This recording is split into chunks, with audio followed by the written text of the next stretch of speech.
Imaginez un monde où l'argent, les pièces et les billets, ça n'existe pas. Un monde où la seule monnaie d'échange, c'est votre intelligence. C'est une question qui paraît folle, n'est-ce pas? Et pourtant, ça va devenir la réalité. La terrifiante réalité de notre personnage principal. Allez, on va voir ensemble ce qui se passe quand l'argent ne devient, littéralement, rien de plus que du papier. Donc, tout commence avec notre personnage, Khaled. Et attention, ce n'est pas un héros, pas un aventurier qui cherche la gloire ou quoi que ce soit, non. C'est juste un homme normal, un type comme tout le monde dont le seul but, là tout de suite, c'est de survivre. Et il est en plein milieu d'un désert, absolument impitoyable. Voilà le tableau. Khaled sort d'une sorte de tunnel et il se retrouve seul, complètement seul, en plein désert. Il est à bout de force, la faim, la soif, c'est en train de le tuer. Et là, au loin, il voit quelque chose, une ville. Alors, miracle ou simple mirage dû à la chaleur? En avançant péniblement, il croise deux hommes. Et ils le préviennent, ils lui disent de faire attention. Mais bon, soyons honnêtes, quand on est sur le point de mourir de soif, un avertissement, ça ne pèse pas lourd face à la promesse de trouver de l'eau, un abri. Du coup, Khaled n'écoute pas. Il continue sa route. Et c'est là que les choses bizarres commencent. Khaled va tenter de faire le truc le plus simple, le plus basique au monde, un échange commercial.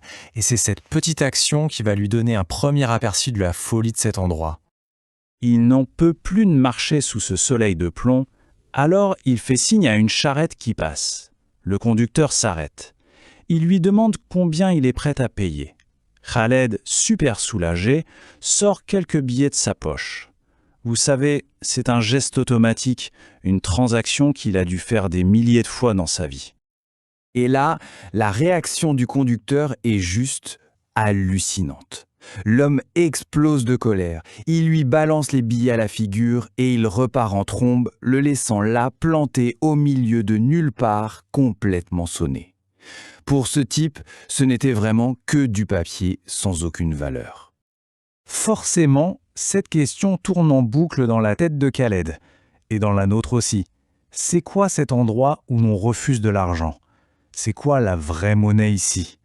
Le mystère ne fait que s'épaissir. Bon, finalement, il réussit à s'accrocher à l'arrière d'une autre charrette et arrive enfin aux portes de la ville. Et ce qu'il va voir, eh bien, ça dépasse absolument tout ce qu'il aurait pu imaginer. Le spectacle est juste incroyable. Une muraille gigantesque, haute comme un immeuble de 5 étages, couverte de sculptures super complexes. Les gens qui s'y promènent portent des vêtements d'une élégance folle. Les bâtiments, c'est pareil, une architecture maîtrisée à la perfection. Mais pile au moment où il passe la porte de la ville, bim, une douleur atroce lui transperce le crâne. C'est comme si la ville elle-même réagissait à son arrivée. C'est un gène du coin, un certain Yamen, qui finit par lui dire où il a atterri. Zikola, le pays de l'intelligence. Sur le coup, Khaled croit à une blague, mais il va très très vite comprendre que ce nom, ce n'est pas du tout pour rire. Alors, une fois le choc de l'arrivée un peu passé, une nouvelle énigme se présente. Khaled, qui, on le sait, n'a littéralement pas un centime qui vaille quelque chose ici, eh bien il est traité comme un roi. C'est incompréhensible. Il crève de faim. Alors il entre dans un restaurant, il mange un repas complet. Et, au moment de payer, le patron refuse son argent. Mais ce n'est pas tout. Le patron le remercie de lui avoir fait l'honneur de sa visite et il l'appelle le riche, le monde à l'envers. Et la même scène dingue se répète chez un marchand de vêtements. Khaled veut se fondre dans la masse, alors il demande des habits locaux. Et là, pareil, le marchand les lui offre. Il refuse encore une fois d'être payé et le remercie, lui, l'homme riche. C'est là que le paradoxe est vraiment fascinant. À chaque fois que Khaled essaye de payer avec son argent, on le lui refuse. Et en plus, non seulement on refuse son argent, mais on lui offre tout gratuitement, tout en l'appelant le riche. En gros, il est traité comme un millionnaire, justement parce que son argent ne vaut rien. C'est fou, non? Là, on touche vraiment au cœur du mystère. C'est quoi être riche à Zikola, si ce n'est pas l'argent, les pièces, les billets. Alors c'est quoi cette fortune que tout le monde semble voir en Khaled, qui est, rappelons-le, un étranger paumé et sans aucune ressource? Pendant que Khaled essaye de déchiffrer les règles de ce monde de fous, toute la ville commence à s'agiter. Tout le monde se prépare pour un événement énorme, une fête, une célébration qui va enfin lui révéler la terrible vérité qui se cache derrière toute cette générosité. La nuit tombe, mais la ville, elle, s'illumine de 1000 feux.